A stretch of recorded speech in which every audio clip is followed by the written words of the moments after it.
welcome back to the third episode of Dynasty Football Maniacs with me and Austin.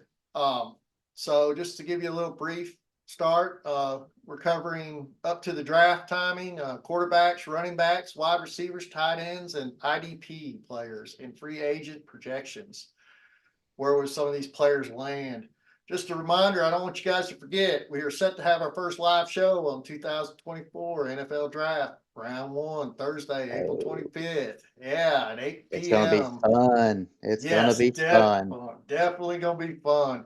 It's just to get our live reactions and thoughts of where these players going to land, the Oh, I can't potential wait. impact. I can't Yes. wait. Definitely excited. So after the draft, we're going to have another round of rankings, tearing out the quarterbacks, running backs, wide receivers, tight ends, and the IDP players. Live drafts for the dynasty rookies, and then some redrafts.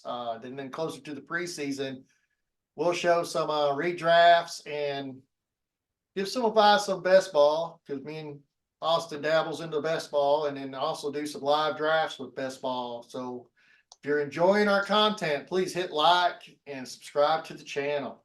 All Isn't right, foot Austin. isn't football just so wonderful? Oh, definitely. All right, who's ready for some news and notes? Oh, I am definitely ready. All right, so here's two big names that I want to throw out there that I think is very interesting conversation piece is two running backs, big names. Number All right. one, number one is the New York Giants are unlikely to franchise tag Saquon Barkley. Interesting. Yes, it is very interesting. And another one is the Raiders are unlikely to franchise tag Josh Jacobs. Now, let's touch on a little bit of the Saquon deal. There has been rumors going around that Saquon has been in touch with CJ Stroud and is talking about how he thinks that Houston is a front runner in free agency for him. What do you Mm. think? How do you think that would look if Saquon actually went to Houston?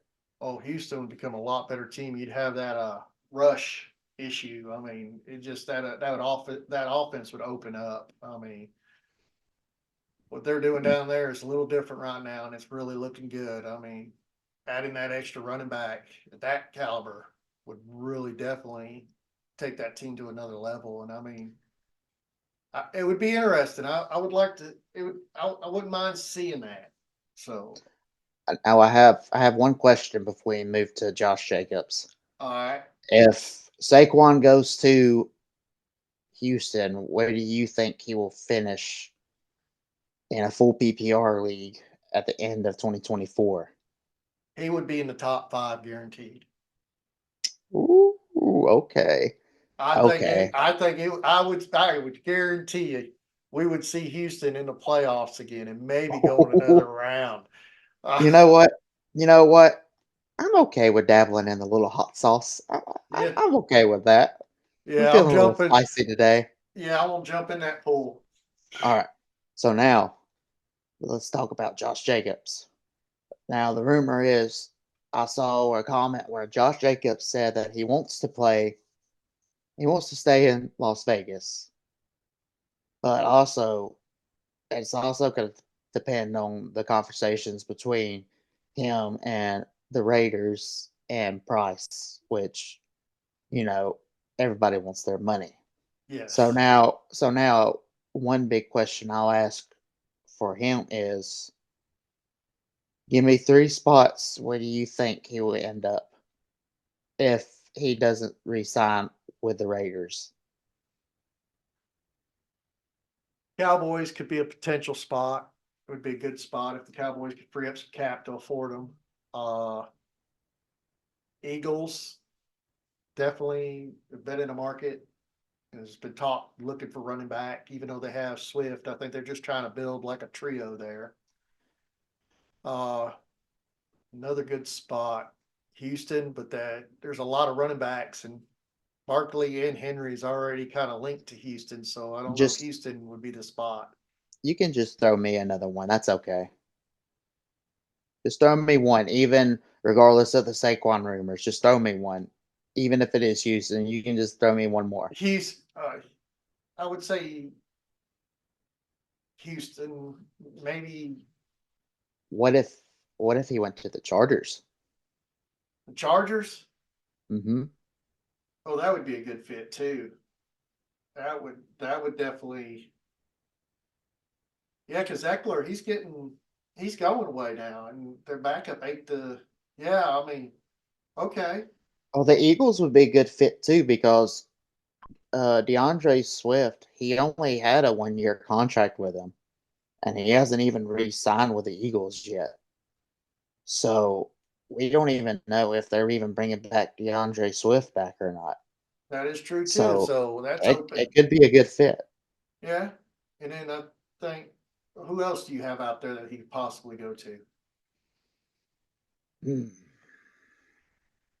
He can go to if New Orleans really wanted to get out of that contract with Alvin Kamara to save some cap, they could get rid of Alvin Kamara or trade him, and then s- snag Josh Jacobs to go to New Orleans. That would be Oh, interesting. yes, that would be definitely interesting. I would like to see how all that turns out. That would be something to look at. Now, Right. Alvin Kamara still have a year on his contract? Yeah, I believe he does. I believe he Oh, still does. But, we shall see. yeah, we shall see. And then on my side, going back to Houston, there's rumors that Mike Evans is looking at talking to Houston, going back to his home city state. So I mean, he ain't agreeing with the Ooh. Bucks. Now I'm talking about they're building something in Texas. Ooh. If Mike Evans goes there with Tank Dell and Nico Collins, That's what because I'm talking about. it's crazy because same time around last year, a little bit before, even whenever they drafted CJ Stroud, they were like, Houston ain't got nobody. They don't really have no big name wide receiver and stuff. But then all of a sudden, CJ Stroud just goes out there and just balls. I And know. now look, we're all chopping at the bits of getting Tank Dell and Yep. Nico And that's Collins. the And interesting thing about Houston. Even with Mike Evans joining, I don't think it's going to take away from any of the others because the way CJ Stroud throws the ball around, he's not constant to one person. It's like he plays that field, and all of them did very well last year. I mean, I wanted any of them. If I could get any wide receiver from Houston last year, I was trying to pull that in. So that'd be definitely, very interesting. yes, it would be. So you ready to get into the meat of it? Well, let's eat. All right. So we're going to discuss the rookie running backs coming out 2024. So this class has been talked about not being the strongest running back class. My thoughts are the class has its gems all through it. I think there's some gems in all this coal. Yes. So a normal dynasty has 3 to 5 rounds, draft rounds.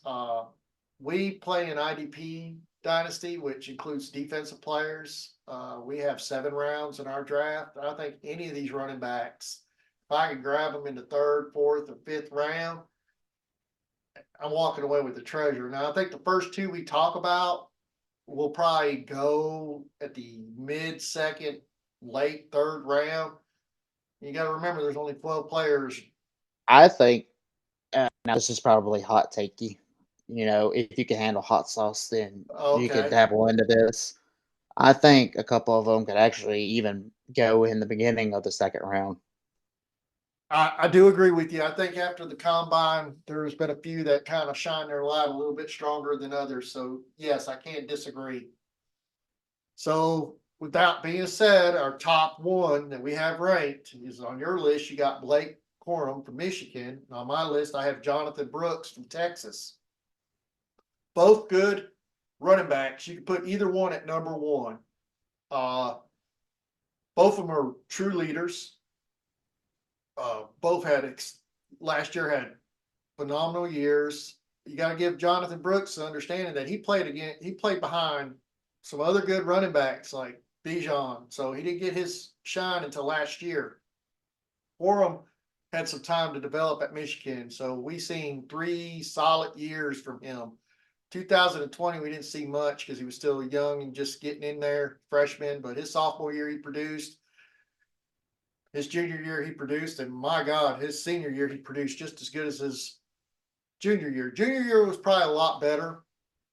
But either way, total rushing yards for a career at Michigan was 3,737. So he was definitely impressive. So, I mean, you could swap either one of them around as a number one. Yeah, my only concern with Jonathan Brooks was he's only played 19 total games in his career, Yes. and Yeah. he's only had 515 snaps. So I'm not saying he's not a good player. The only thing is I want to see is can he hold this up? Because we've only got one good year, and I know he was sitting in the back behind Bijan and Roshan, but I just want to. That's the only thing that makes me the reason why I don't have him as my number one is because of only playing 19 games. Yeah. So And on his, in defense of him and being in college, sometimes, depending on the team you land on, you don't get that opportunity when really sometimes that second string. Let me give you an example, just to throw you out there. There's someone that okay, played hit me. his entire career out of college as a backup, and he still had like 2 years left of eligibility when he was graduating. And then he had an opportunity to go play at another school. He became the star. And then we talk about Joe Burrow. I mean, he was a backup at Ohio State his whole thing, but he didn't really start until he went to LSU. So there was so many other quarterbacks that they had ahead of him. He never had that opportunity. And I think that's the same with him with Jonathan Brooks. I think we only got to see 1 year. We didn't get to see 2 years, but he's doing it because this is his time. He believes he's going to shine in the NFL, and maybe he's ready to go. He didn't want to see. He could have done a senior year, but he didn't. He went ahead and left in his junior year. So it'd be interesting where he lands. I think that's the key: is where does he land, and that'll tell us a lot more. But I think he's going to land in a pretty good spot, and it's really who he plays behind. If we see a lot of them in the NFL. Absolutely. I So just like before real quick. I just like Blake Corum because buddy, they ran the ball a lot, yeah, but that's and that's that's they ran Harbaugh's the fault. they ran the ball a lot. He was number one in rushing touchdowns. He was tied seventh in rushing attempts. He had 4.8 per rushing per attempt. He played 44 games and he had 1,305 snaps. Yeah, So, I mean, either way, I don't really think you can go one wrong with either one of them being no. at one or two. And one thing everybody forgets about Blake is he was in the Heisman race. So Now, 2022 he was voted seventh, and 2023 he was voted ninth. So now I will say Jonathan Brooks did have a little bit more of a strength of schedule last year because Texas they had the 21st schedule in the country, and Michigan's their strength of schedule is only 58. So I yeah, I could give I can give the little edge of a competition to Jonathan, but either way, you can't really go wrong with either one of them. no, not at all. So our number two, all we did was swap them around. So like I said, I mean we're thinking alike here. So we both kind of just flipped the that whole little thing around there. So I mean, I got Blake Corum second. You have Jonathan Brooks second. So we just kind of did a swap. Hey, same things that we just talked about. Yep. So let's see if we move on and get something different on the third. And we did. Number three, you have Bucky Irvin, and I have Trey Benson. So Hmm. a little different. You can swap either one around. I mean, Now, I want to remind everybody this was these lists that we have right now is before the combine. Yeah, the combine's kind of going on right now, so some of these people we have picked could potentially swap around, but I could see Bucky Irvin still staying in my top 10 after the combine, I and and I'll be Trey real with Benson. I'll be real with you when I do my post combine list. Mhm. I'm gonna update it, and I'm seriously probably gonna move Trey Benson up. Yeah, But Trey. right now I have him right there. But either way, like I said, even with these two, you can't really go wrong with either of these two, in my opinion. Nope. So just overall, I mean, yeah, either one could be swapped around. I mean, they're both good. They both played with well, let's start with Bucky Irving. He started at Minnesota, then went on to Oregon. And that's where he became who we know him now. Both years had over 1,000 yards rushing. Then Trey Benson, that I had ranked number 3, he started at Oregon Hmm. and went on to Florida State, which he had over 1,000 yard scrimmage, but he had 900, like just right there, almost breaking 1,000 in rushing yards. And I mean, looked very good. I mean, Florida State threw the ball more than they did rush. He was just more there to, like, he rushed it, but I mean, that was a, I mean, it was more passing going on at Florida State in the beginning of the season. Right. So Like I said, I'm probably now when I do my posts of after the combine and stuff, I might be switching a few players around, but I'm starting to grow a little bit. I'm starting to grow a little bit more in Trey Benson, especially after the combine. yeah, I'm starting to grow a little bit on him.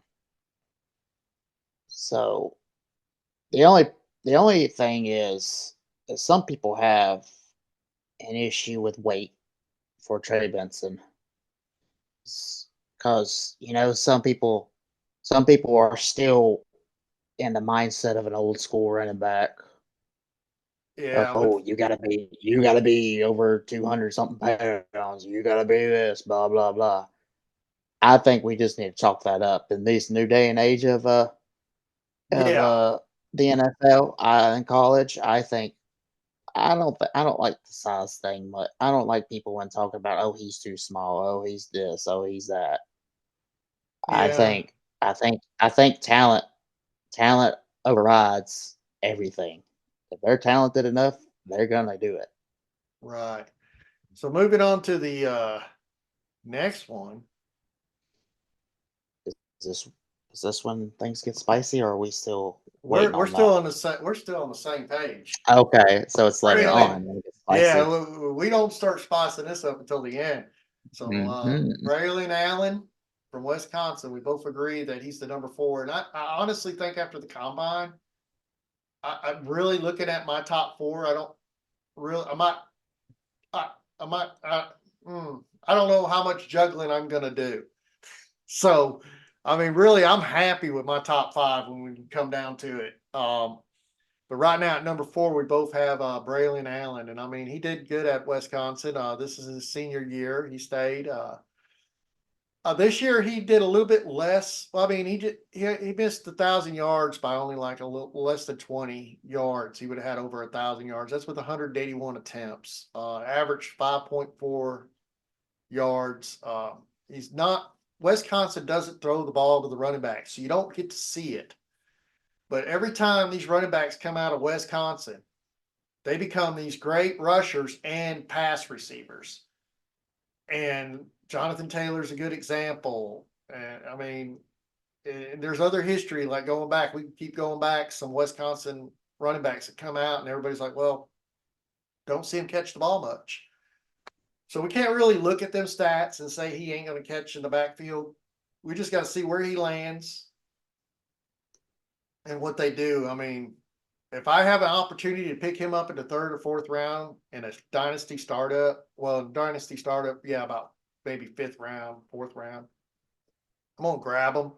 Uh, For my rookie draft, I'm gonna try to grab him with this year rookie draft. The way everything's the defensive players coming out for the IDP league and the offensive players. I'm I'm scared he's gonna be gone before the end of the second. But if he falls to me around the third or the fourth, I'll be happy too. But I think these top four that we've mentioned, I mean, some of these guys might not be there at the end of the second. I'll tell you another Wisconsin running back that you probably remember, and that's Melvin Gordon. That was the other one that no one knew they could catch the ball going out the backfield until he got to the pros. Mm-hmm. So Wisconsin just doesn't like throw the ball like that. But dude, he's if you want, how we were talking about size and stuff and what the NFL wants. This guy's got the size that somebody would want. He's 6'1", 235 pounds, and Yeah. that guy is bulked up. I think it all depends on where he goes, but I would still take a chance on him. Right. So I would too. I mean, definitely. So let's move on to the next one where we start not to agree anymore. So Mhm. this is going to be interesting here. So going into well, actually, top five is really not a disagreement. So going to top five, you got Trey Benson, and then I added Bucky Irvin. So earlier you had Bucky Irvin's at 3.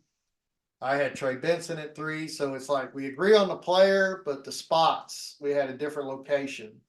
Um, Either way, if they all fell in line, we would at least have a couple of them, regardless of what spot they are. that's true. So moving on to that is now we got a different player in the mix. So you added Ray Davis to your top 10, and I added Hmm. Will Shipley to my top 10. Uh, Ray Davis, eh, I mean,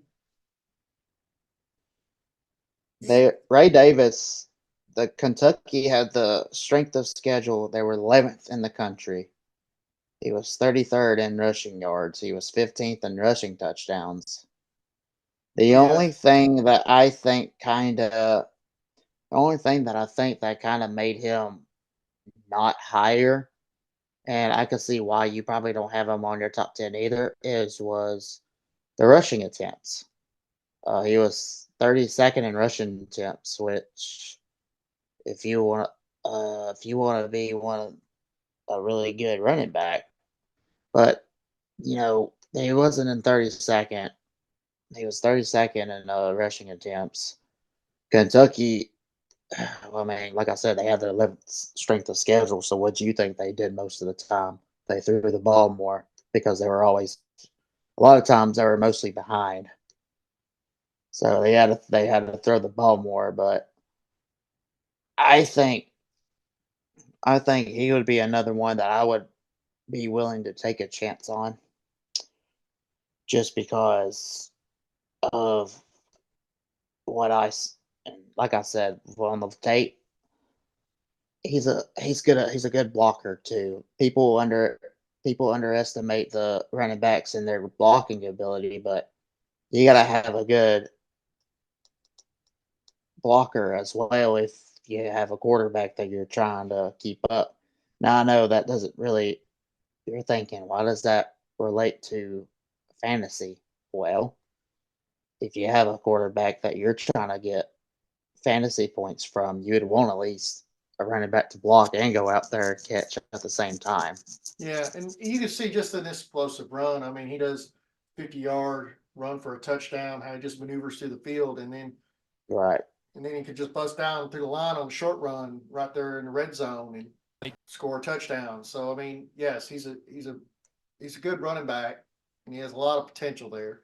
Be curious his landing spot. I don't think he's going to go. I think in the NFL, I didn't see anything where he was really predicted. Maybe I think what third round, fourth round running back, Right. late rounder, and then even It's right now he's projected to be in the fourth round. fourth round. So in Fourth round. fantasy, depending on where he lands, for our IDP league, we have 7 rounds. If he's still around in the 7th round or the 6th round, depending on what I've already got, I might pick him up. I don't know. I'll probably be more right now just looking at Will Shipley out of the combine. To me, even looks a little bit better. I mean, they're both comparable in size. They're both 200-pound guys. One's a little taller than the other, but they both have good rushing abilities. So, I mean, again,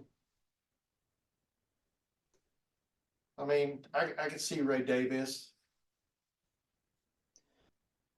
See, I would have Will Shipley a lot higher, but I just, I just don't see any. I still have him in my top 10, but I just don't see anything that would make me want to put him up any higher Right. because I mean, maybe after I watch this combine tape again, when I redo my list, maybe it might go up. And at pro day, it might go up too during the draft. But right now, I just see a little bit more pop in Ray Davis than I do in Will Shipley. Right. So let's move on to number 7. Number 7, we agree. So we both have Oh, Marshawn Lloyd as our 7th out no, of and I think, South Carolina. USC is where he played last. So he yeah, started at the SEC, and he was kind of like the second back. He didn't have a whole lot of play time, but he did both receiving and rushing. But then he had to play next to Caleb Williams, which, I mean, he ran the ball just as much. So it's kind of hard to run the ball when you got the other guy running the ball. So, but he did look impressive when he did run the ball. right. See, and the only thing that I think would be a concern with some people is his age coming out of college, because he's 23 right now, Mm-hmm. and I think then dynasty age is a big thing, which I would still take a chance on him, Yeah. but but then you also got to realize, well, being 23, being a running back, how many years of good play if he goes to a place that he can actually have an opportunity, how many he gets. Now, we're also getting into this day and age where college players are staying in college having eligibility of 5 years more, and you're going to see a lot more older players coming into the NFL now, which And I a lot think, of that is the NIL deals too. So these guys are getting right, paid now before they're ever hitting the NFL. So if I'm making $7 billion and I'm told I'm only going to be projected to go here in the NFL, I wait one more year, I could be in this round, which pays more money. I might wait that extra year because I'm still going to get paid at that college, or that college makes it. I don't know how they brighten up the deals or what they do, and I know it's not the college direct; it's the group that's kind of just the money they're making. It's just there's a deal made where they're making decent. I think that's what happened with Blake. That's why he stayed another year with Michigan. He was like the face of that team, and then plus he had the NIL money, so it wasn't like he was losing anything. And now he's coming out but in the draft. I think you can agree with me. He's a really good. He can be used as a weapon in the passing game. Oh yeah, definitely, definitely. I think he's really good in the passing game, which helps, especially in fantasy. It helps a lot if you're really productive in the passing game along with running the ball. Right. I think he can actually move up on my list, especially in a good place where he lands. That can actually throws like a check down to the running back a lot, like a quarterback, like Baker Mayfield, for instance. Baker Mayfield loved checking it down to Rashad White. Yeah. So You know, especially if they get to a place to where the quarterback, especially a rookie that loves to need help, because you always need a running back or a tight end to help out a young quarterback. I think the sky's the limit for him. yeah. And like I said, any of these could be underlying gems. We don't really know. Some of these guys probably won't even be drafted by us or even You our got rookie drafts. But you just have to have hope and what yeah, your beliefs in. on who you go after. It's all about who you believe in, who you really feel strongly about. That's right. If you really have this feeling on this one guy, go take a chance. Yeah, And like if you're me. wrong, and if you're wrong, you're wrong. I mean, if you're wrong, you're wrong, but you're never gonna know unless you go up there and try. That's right. So let's move on number 8, where we disagree a little. Okay. So number 8, you have Aldrich Stem. That's that right? Audrey Estime. Estime from Notre Yes. Dame, and I have Frank Gore from And Southern Mississippi. if we butchered his name, we are terribly sorry. Yes, but I don't mean to do that. So All let's just right. So talk. Let me throw Frank Gore. Why do I have him in my number 8? Uh, please persuade me. Persuade you. I don't know. I mean, I got like watching him run this 23-yard. It was just an impressive carry. I mean, he powers past defense of just on a 20-yard rush. I mean, just pushes people out of his way.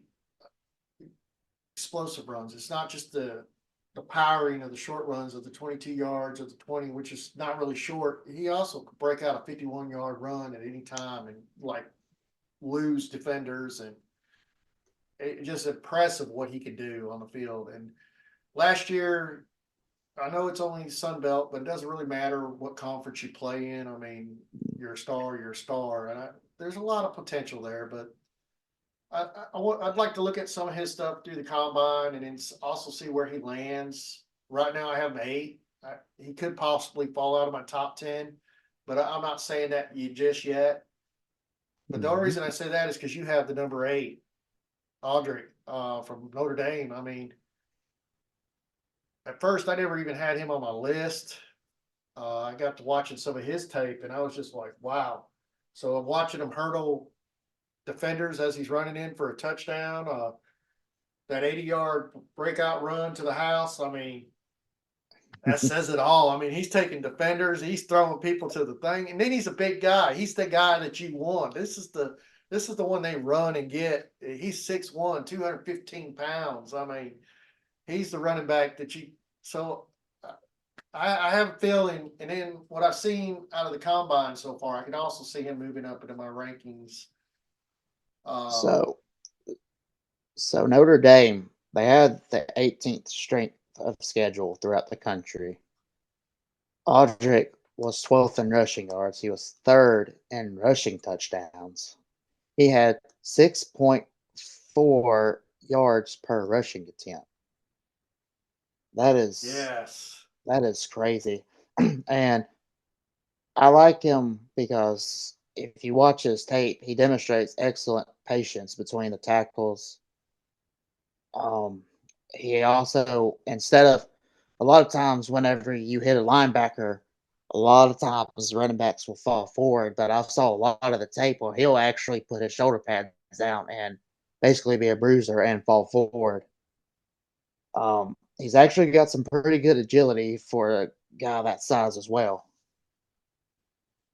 And yes, like I said, I don't know, this might not pertain to fantasy or not, but running backs that are great at pass blocking is actually beneficial for your team,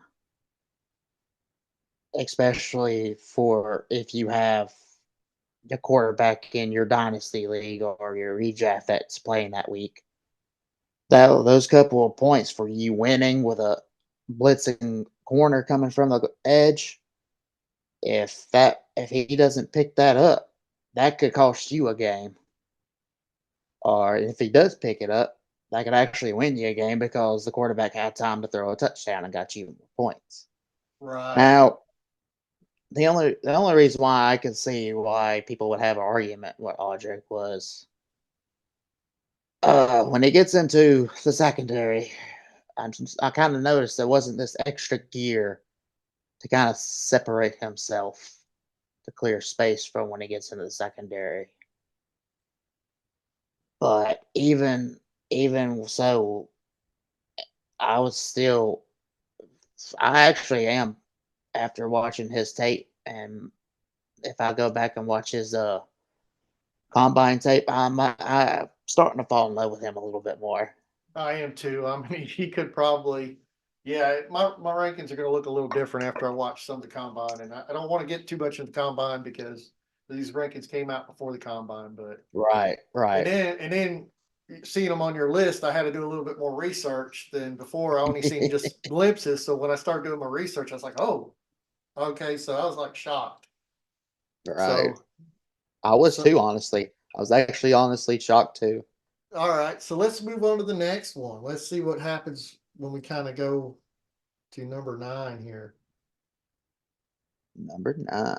So number 9, you got Will Shipley. You added him to the list, which I I had him did. number 6. But I added Isaiah Davis from South Dakota. I mean, Now you now you really are gonna have to persuade me on him.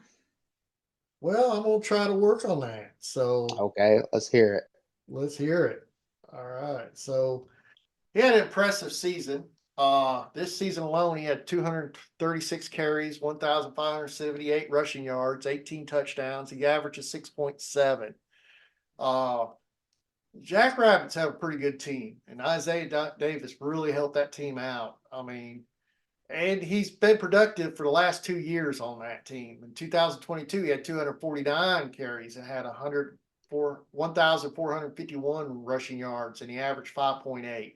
Every year he played, he's averaged pretty high, like 20, it was 8.5, 21, 7.4, 22, 5.8, 23, 6.7 on his average carry. I mean, double digit touchdowns every year except for 21. So even as a backup, he got it in the end zone. His longest run last year was 66 yards. The longest one he had in his career so far in college was 85. That was back in 2020. He's also a receiver. I mean, they didn't show a whole lot of his receiving skills, but the times that he did, pretty impressive. So, I mean, he had 123 long, 23 receptions, and went for 199 yards. And if you ever watch that offensive play, I watched a few tapes. I mean, they don't throw a whole lot to the running backs, but he definitely impressed me. And then watching him a little bit in the combine, he's up there with the rest of them. I mean, he ain't sitting in the backfield. So it really depends on where he lands. Uh, I don't. I mean, I'm gonna keep. I mean, he's looking good to stay in my top 10. I don't see me faltering away from that decision. But just on some of the runs, like tape that I seen on him just the 13-year-old, just kind of like pushing right through the defense, the 13-yard rush he did, and then how he just goes to the end zone being untouched. I mean, just running around defenders like they can't even reach and get him. I mean, he's got that extra jumping in speed, and it's just very impressive. You have now have my interest. I am now going to look deeper into him. Oh, please do. You'll definitely enjoy But it. I think I think Will Shipley. I think this is a good spot for Willis Shipley because, like I said when we talked about him before,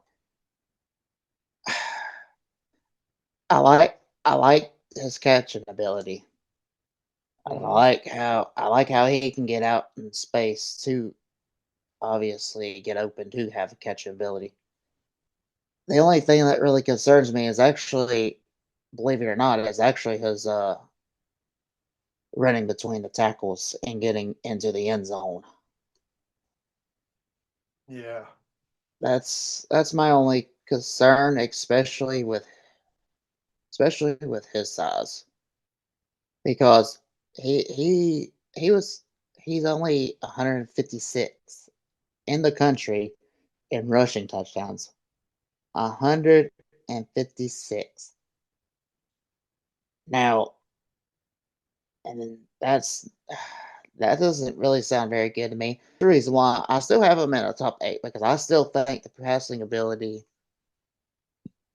is good to be in the top 10 because he's up there with some of the good ones in passing ability. But other than that, I still have to keep him right there. I might, after actually looking at the combine, I'm not sure if he might stay in my top 10, but I'm not too sure right now. All right, so let's get the top 10. Let's see what that looks like. Now we have two complete different players. I'll be honest, I lose a lot of interest in this running back group that's coming out this year. Mhm. So I had to go dig and find a 10 to throw for my spot. You had Jalen Wright. I had Edwards from Georgia. I mean, both of them had, well, let's start with your top 10. He had over 1,000 yards rushing. So that was pretty impressive for Tennessee. Edwards, he was not the go-to back through the whole season. He shared the backfield at Georgia. Just at times when I seen him play, I just thought he had a better potential. Um, he did rush over 880 yards, received over, had 20 receptions and had 197 yards. He averaged 5.3. Jalen, he averaged 7.4. So Jalen definitely looked a little bit better. I mean, I honestly don't think either one of these guys are going to end up making my top 10 after I looked at the combine. So I don't have much to say about them. I mean, they're both good players and it'd be interested to see where they land and go from there. But if I'm drafted in my rookie and there ain't, say there's not a whole lot left and these actually, one of these players land on a good team, I could potentially draft them. But I'll mainly be watching them on the waiver wire, just to be honest. I like Jalen Wright because that man runs with some violence. I don't know if I don't know if you saw any of his tape, but when I was watching his tape, man, he was running through tackles. He is actually pretty nimble, but because well, especially his size. See, now this is what brings up to the oh well, the size and stuff and whatnot, but there is some concerns with Jalen Wright's size because he's only 5'10" and he's only 210 pounds.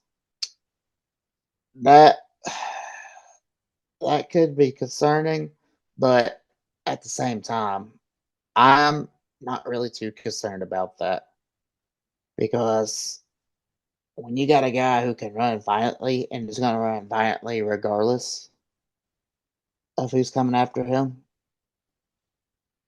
I mean, I would still. Now, if I'm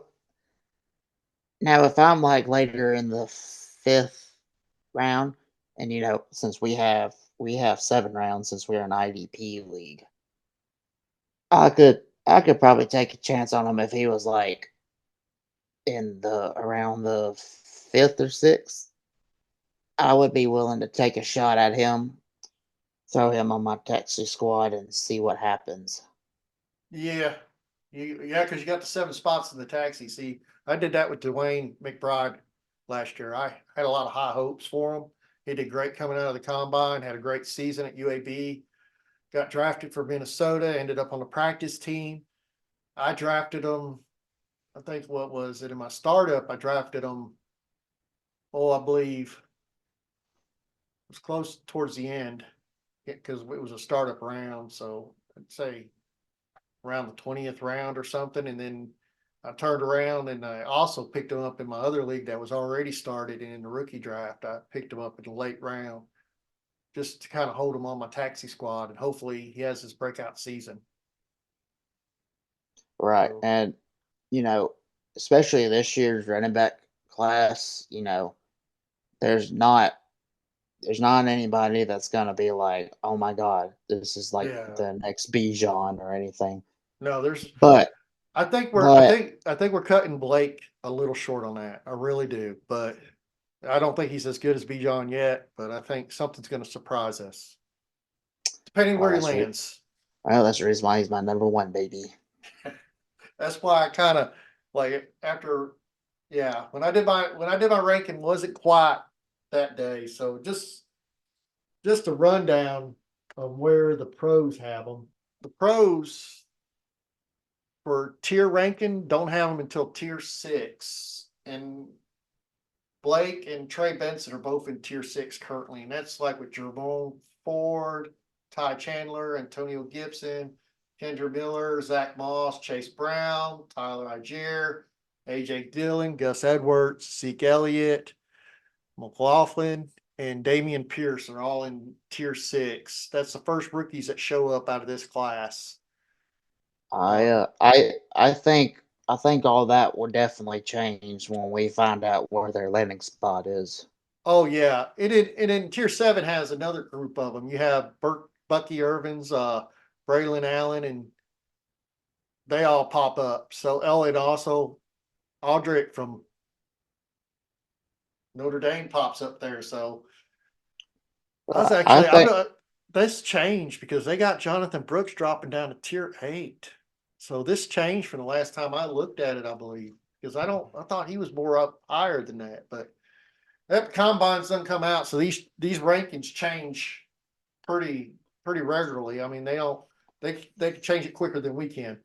That's oh why they're yeah, professional. I think especially when we figure out what their landing spot is, Yeah, I think you're gonna see a couple of them jump up over into start get into the tier 5, and then you're gonna start seeing them all move up even more, especially when we get into training camp and oh, especially preseason. But one quick one quick note though, people need to calm themselves down if you see a rookie just explode in the preseason.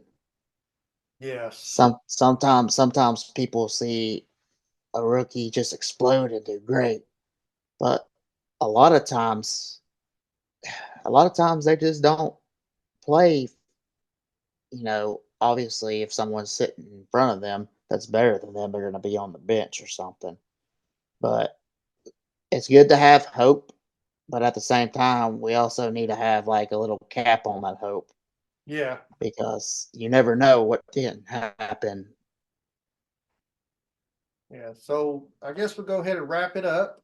I want to thank everybody that tuned in. If you like it, please hit the like button. Also, don't forget to hit the subscribe and share. I think what the next episode we're going to work on tight ends. Is that what we agreed on? It's either tight ends or receivers. How about we do wide receivers and then go tight ends? I wanted to swap it up if you're okay with that. Wide receivers sounds lovely to me. And then we'll do the tight ends and then we'll cover these free agent projections through our news and notes in each episode. So developing information because the season starts for the NFL March the 13th is the new league start season. That's when a lot of these free agents are really definitely going to hit. The rumors are going to start flowing even more, and then we're also going to know who signed and who don't. So it's going to get a little bit more interesting. Right. March 11th is the legal period for teams to talk to free agents. Yeah, that is true. March 11th that starts. So definitely interested. All right.